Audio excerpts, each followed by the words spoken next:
No, I was in California and visiting with the geography, one of the main geography people in California, and I thought, here I am telling him what I could do here with Europe or Africa, and I thought, there's as many counties in California more than there are 50 states.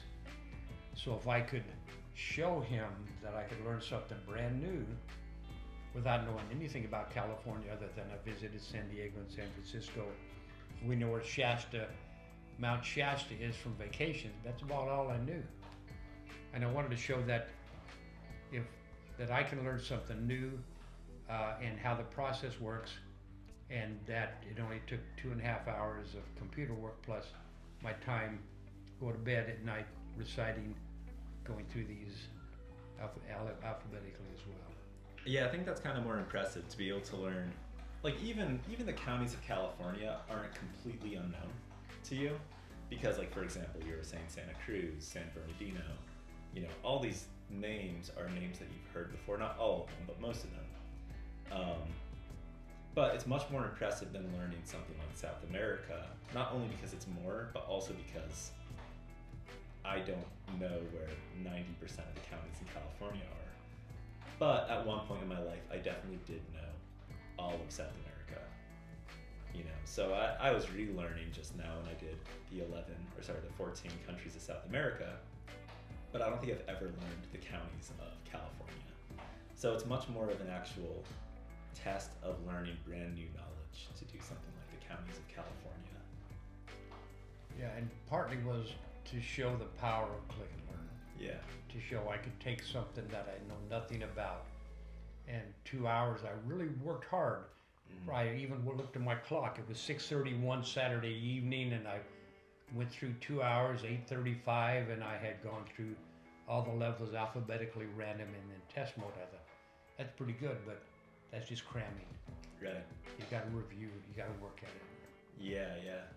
But cramming's fun sometimes, especially whenever you learn everything like that pretty fast. Yeah. It is. I mean, learning's a lot more fun when it's fast. People don't enjoy learning whenever it's a really slow process. It has to be quick, otherwise it becomes less engaging. Sometimes the hardest part is slowing down. That's true, yeah. Like you might learn the Gettysburg Address quickly, but can you say it slowly? It's not as easy. Right. I think there's also a lot of whenever you're doing click and learn, if you stop yourself and you force yourself to have learning techniques, like you were saying with South America, Colombia connects, Venezuela's like a V and it's at the top, and you have Uruguay and Paraguay and that spells up, and for me I just kept remembering that Uruguay is under Paraguay, Okay. But for those small things, if you take the time to break it down and get at least small sections of it, not only will you remember it faster if you slow down to do those techniques, but you're going to remember them longer because now you have the mental frameworks and the mental maps. That's a big goal. This is a mental map of what are we learning? Mental map in New Jersey, mental map in South America. Right. And I mean, it literally is a mental map whenever you get it. But that's huge because having a picture of something helps you to remember it. People have much better memory for pictures and things they see and can recognize rather than just lists or orders of numbers. Have you guys ever seen the memory championships? No. People make what's called a memory palace. Like what? A memory palace. And so what you get is you get this deck of cards, and people have to memorize the order of a deck of cards. They shuffle it, they hand it to you, and now you have the King of Hearts. So, King of Hearts, 2 of Spades, 3 of Diamonds. The number of permutations, meaning the number of orders that these decks can be in, is, by some people's estimations, greater than the number of atoms in the universe. I actually saw that number one time, how many permutations of a deck of cards. Yeah. It was incredible, but... In other words, there's no way to just memorize this for all of them because there's so many. It's unbelievable. But what happens is they don't memorize these Pardon me, Luna is showing us Lick and Learn software up close. Thank you, Luna. What a Luna good says, dog. I What a just good dog. ate breakfast and now I need to lick your face. Oh, it was dog food again. She's figured out what we had for breakfast, isn't she? Yeah. Yeah, she likes what you had, Matt. Yeah, you're a good dog. I don't doubt it. You're a good dog. You're a good girl. Luna will make it her life's goal to crawl all over you, so. So what are you going to use Click and Learn to learn now, Matt? Well, unfortunately, I must confess that I made a video one day where I was going through the continents and oceans, and Bob saw it. He was very excited that I was using the software, but I had to tell him that I was following along one of his videos and reciting them as he was playing. So I owe him a legitimate run-through, and I hope this doesn't offend the audience in any way that I have admitted this. Man. Well, I did have one comment on a video, and they said you're probably looking at the answers when you look down. I look down to think. So then I made a video doing it blindfold, just to prove that I really did know whatever it was in that particular game. So, Bob would never cheat, but he's gone out of his way to prove that he's not cheating in videos. I think you blindfolded yourself with Texas as well as kind of a demonstration. yes, I did blindfold myself reciting the 254 counties of Texas. But with anything that you cram like that, you need to get back into it and work at it in practice. I've seen people point out they are even more impressed that you're doing it in alphabetical order. But after what we've talked about today, learning them in alphabetical order is actually a great advantage. It isn't harder to learn it that way, it's easier. Much easier to do it alphabetically, because when I go through Argentina, A, B, Brazil, Bolivia, Brazil, C, Chile, C, Colombia, and so forth, it helps me. And when I go through, like the counties of Texas, I get to, what's that letter? There's a, that I go through. It's not just the first letter, but the A, the vowel that comes in. Like all of the counties that start with H, A, Hale, Hall, Hamilton, Hanford, Hardeman, Hardin, Harris, Harrison,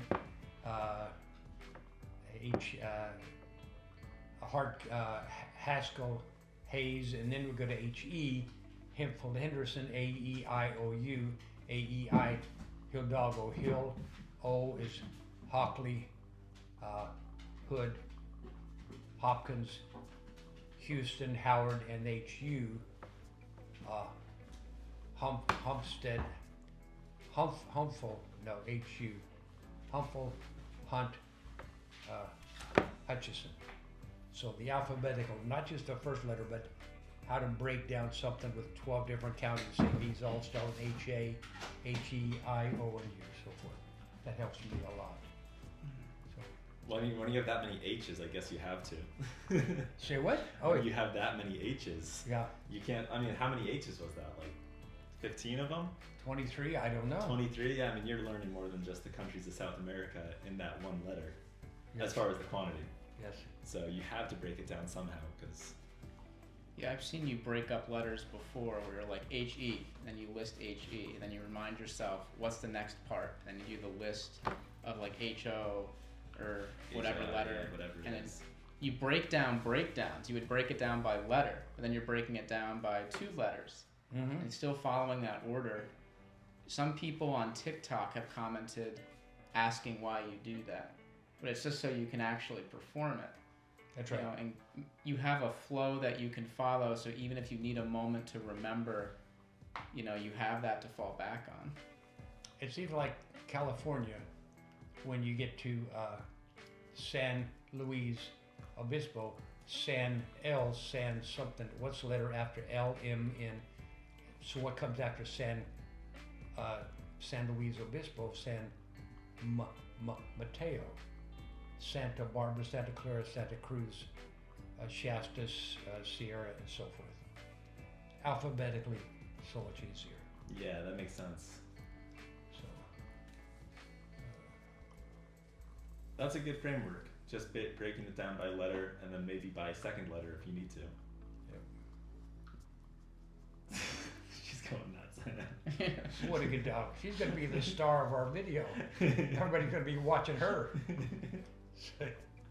Luna steals the show always. She does.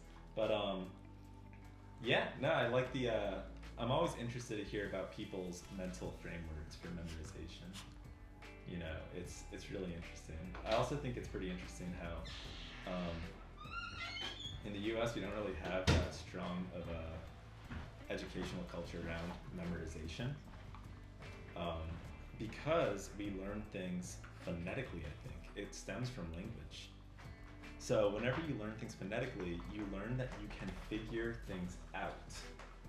Basically, if you see a word you don't know, you get to sound it out. That's right. Whereas in a country like China, they don't learn things phonetically, at least not usually. They learn things by memorization. And so they actually, at a younger age, they develop better memorization techniques. Whereas in the US, I think that people tend to develop better figuring out techniques at a younger age. But both are very valuable for different reasons. So, can you do the countries of South America? Yeah, I think so. All right. You want us to time you? Sure. No. I don't really think of it as something that I want to learn as far as being able to do it in a number of seconds. But I'm not worried about it. Okay. Let's do it. Argentina, Bolivia, Brazil, Chile, Colombia, Ecuador, Falkland Islands, French Guiana, Guyana, Paraguay, Peru, Suriname, Uruguay, Venezuela. Very good. Nice. 12 seconds. Nice. To do the 14 countries. And once you can do that, then you do that over and over, and you'll learn and remember all that stuff. Yeah. And pretty soon we'll have Matt knowing the continents and oceans for real. It's a funny one because I feel like as far as party tricks go, the Texas one is so much more impressive, but it's so much less palatable to do as a presentation because you're 120 counties in and people's eyes are glazed over. Yeah. You know, people can't make it through that. It takes like 6 minutes. Yeah, you can't Actually, go that 250 fast. seconds, 4 minutes and 14 seconds Right. to go through that at high speed, and who wants to actually listen to that? And it's one of those ones that it's interesting because who actually wants to know those counties? It exists and it's useful, but not many, it's more like specialized knowledge at that point. You know, whereas the countries of South America, the countries of Africa, the countries of the world is such an important thing to many people. Once you know the countries and you hear something's happening in Syria, as is happening right now, Right. we know where that's located. Yes, and you know where it is. We I think absorb another it. really cool one is like the flags of the world. I'm always impressed when people know the flags of the world. I think another cool one to do at some point would be basic greetings in different languages. Basic what? Greetings. Greetings. Hello. How to say hello in all these different languages. And you could do a map and it just says, you know, hola, bonjour, like all That's that all stuff. I know is hola. So Yeah. But no, I mean, that would be not quick, but that would be something too. You could do a map version of that. And now you, instead of naming the country based off the country's name, you name the country based off of the country's flag or based off of the country's primary language greeting. Although that gets kind of complicated whenever you get French, English, and Spanish, and that covers like however many countries' initial languages, right? flags would be good because every country has their own flag. Yeah, exactly. Luna says, "Why aren't you playing with me, Dad?" I know. She needs This to is brought you Luna's a toy. flag. For Luna's country. Luna's tearing up her flag. Luna Land. Capital city, Barcelona. Barcelona. The next door neighbor dog is named Tico. And so their names together make Lunatico. Lunatico. I like that. It was not done on purpose, but it's cute. They're best friends. I have a friend in actually Long Island area. Mm-hmm. His girlfriend, his name is Amanda, born on St. Patrick's Day. But the interesting part is her middle name is Lynn. Mandolin? Oh, mandolin. And she asked her mom, why did you name me after an instrument? And mom said, what? She says, a mandolin. That's funny. Oh. Hello, friend.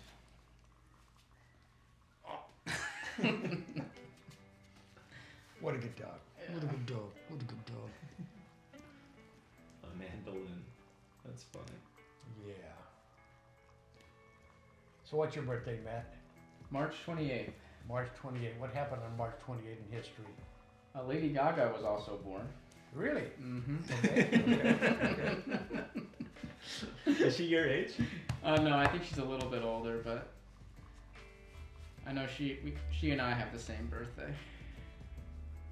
Mark and I have the same birthday. Yeah. If you ask me what happened on my birthday in history, I'd say the founder of Click and Learn was born. I think that's much better than on my birthday, which is yours, is who was the head of the CIA or the FBI years ago? He was a corrupt guy. Honestly, I couldn't tell you. Huh? I couldn't tell you. I don't know. Yeah. It was some famous guy who he actually investigated. He had the FBI investigating Martin Luther King. J. Edgar Hoover was the guy's name. Oh, okay. I've heard that name. Yeah, yeah. Not a good person. What did he do? He was born that day, or? Yeah, his birthday, January 1st. Oh. And I looked that up and I said, why can't I be born on same day as Lady Gaga or someone instead of this guy? I remember I took one of those tests, the Myers-Briggs test a long time ago, and at the time I got INFJ, and I looked at it, and it said Gandhi was an INFJ. I was like, oh, that's great. And then I scrolled down, and so was Hitler. I was like, oh no. But that was funny. But, nowadays people don't even talk about Gandhi as necessarily being that great a guy. Everyone's got their, what do you call that? Their downfall. I've taken that. I'm sorry. Go ahead. I've taken that test before, but part of me realized that some parts of people's character is not knowing themselves well enough to answer the question correctly, or maybe not being honest about the answers. So I worry about the accuracy of that test, because sometimes you don't know yourself that well. People need that test to kind of get a grasp of what decisions they'd make and where they lean towards. And sometimes you don't answer what you really would do in those situations. I think that's a big part of those tests. Really? It's like, the more you do those tests, the more you might realize, like, that's not actually me. But I agree with you that the test is not supposed to, like, I think it's not supposed to tell you who you are. It's supposed to make you think about your own tendencies. Oh, so you get your score and you get an assessment, and then when it challenges you, it makes you think about every answer you gave, saying, oh, maybe I wouldn't have done that. Maybe.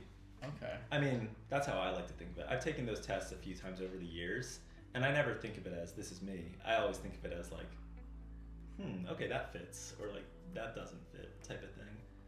And it's interesting to think of it in terms of like, you may be an ENFP or an INFP in this crowd, but then when you're in this crowd, you're completely an INTJ, whatever it is, because you're not introverted anymore, or like, you're hanging out with these people, you're a complete extrovert, you're hanging out with these people, and you're completely about getting on track, getting things done.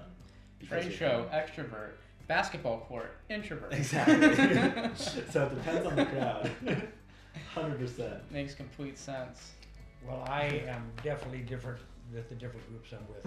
Oh, yeah. My parents, I'm a completely different person with my parents than I am with just hanging out with guys from high school or fraternity or anything like that. No doubt.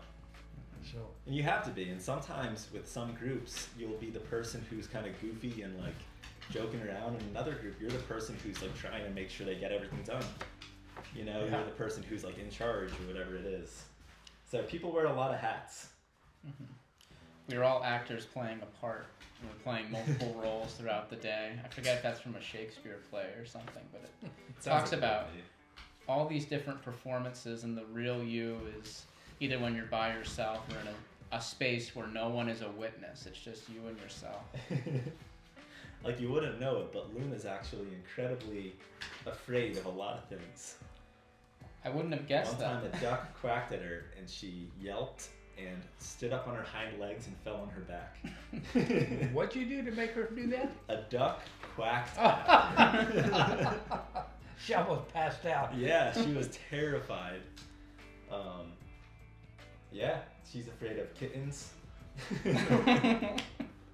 She's a scared little dog, and you wouldn't know it. She seems playful and happy, and she's very athletic, so you wouldn't think she should be afraid of too much, but she's afraid. She's pretty durable. I've seen her take some tumbles at high speeds. She's incredibly durable.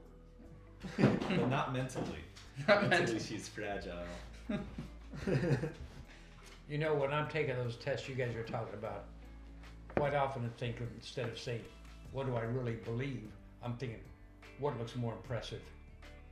You know, what would the teacher want me to? Oh, what do you want to be? Yeah.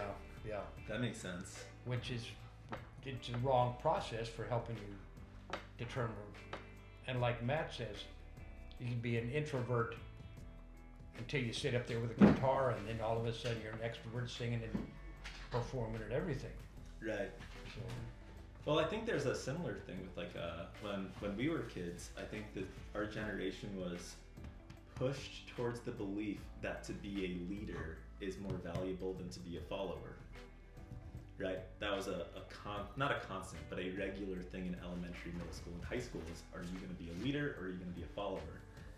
And that really puts this kind of like dichotomy on the students to start thinking, well, I want to be a leader, as if it's the better thing to be. Or I'm a failure because I'm not a good leader. Right, exactly. And that's like a metric that they have. But first off, you don't have to think of yourself as a leader or a follower. It's not that, you don't have to fit into one of those two categories.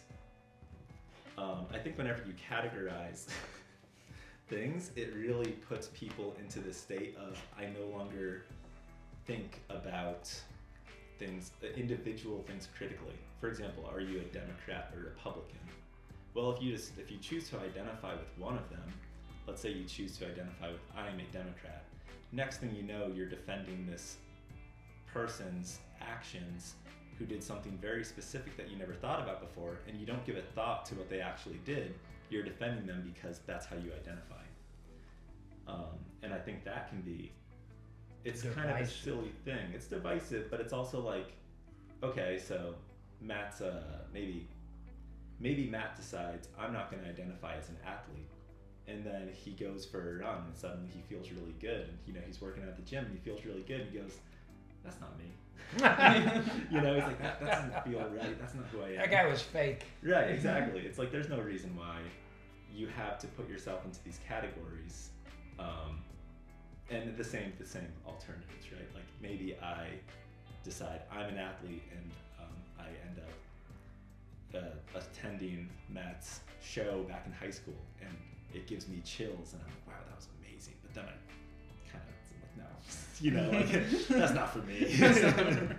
It's silly. Why would you categorize yourself rather than kind of forming your own opinions on individual specifics? Didn't you get him interested in running, or is it backwards or something like that? I think neither. I think Matt just happened to join. I was into running for a long time, but Matt just happened to join the team, and he was good at it. And that's how we met. Yeah, Okay. he was a new junior the year I decided to start cross country. So I had joined the team, and he got into Blair for a multitude of reasons, but Blair knew he was a good runner, and I'm just someone they didn't know who could run or not. They just put me anywhere. But it was my favorite sport I've ever done. If I could go back in time, I should have stayed in that group, because my first practice, I didn't know what to do. I was late. They said, go to the woods, run, find group 3. And I ran through the woods. I ran past group 3, past group 2, caught up with varsity. And I said, is this group 3? And they're like, no, they're back there. And I turned around and ran back to group 3 to catch up with them instead of realizing like, oh, I should run with a group that's going to push me more. Well, not just that, but if you can run with group 1, just run with group 1. That's supposed to be the difference, is physical ability. From that thought, I'm supposed to be with those guys. So if I could go back in time, I think I should have stayed in that group, but I did improve a lot up to the end of senior year. I started like at 22, 21, then 20. I think I broke 20 at the end of junior year, and I broke 18 at my very last race. What are these year. numbers? Oh, 18 minutes, 5K. 18 minutes to do what? 5K. 5K, okay. Yeah. Running's funny like that. Like, I was cocky as a runner because I would join the team, and at the time I might be like the 7th or 8th fastest on the team. But in my head, I always was the fastest, no matter what. Like, I really was. In my head, I thought, like, I'm faster than all these people, or like, I have to be faster than all these people. And so, usually by like the middle of the season, I would become top 3 or something. You know, my first year I came in and everyone was faster than me, but I stuck with it. I remember at the end of practices, I'd be like puking. But it wasn't because I was like trying to be all hardcore, it's because I had high expectations of myself. And I'm not gonna even say that was healthy or anything, but by the end of the season, I was the second on the team. Mm-hmm. You know, I was only behind Scott, who was an amazing runner. And I was faster than some amazing runners, you know. I was beating them. I'm not gonna say I was faster than them, but I was beating them in races. And then the flip side is Matt, who showed up and was in the same position I was in, but thought I was supposed to be with these guys. So mindset goes a long way with that stuff. Well, I always use the excuse that the reason I'm not a good runner is because I'm short and have shorter legs and could keep up with someone like you. But here, Matt is about the same size as I, and he was... You know, the fastest guy on the team, though, I couldn't keep up with, I couldn't come close keeping up with, was your height or shorter. He was the same height as me, and... He was an amazing runner. Short legs. Like, he didn't have long legs. Yeah. And he was really fast. I'm talking about, like, a minute faster than me. Mm-hmm. in a 3-mile race. Like, he was the fastest of anyone in all the schools that we competed against. He'd come first by like large margins. Also, what was his name? Edward Cheserek, who came from Kenya, another school, is also probably Matt's height. Yeah. Being a good runner, for a distance runner, you actually want to be shorter because you're lighter.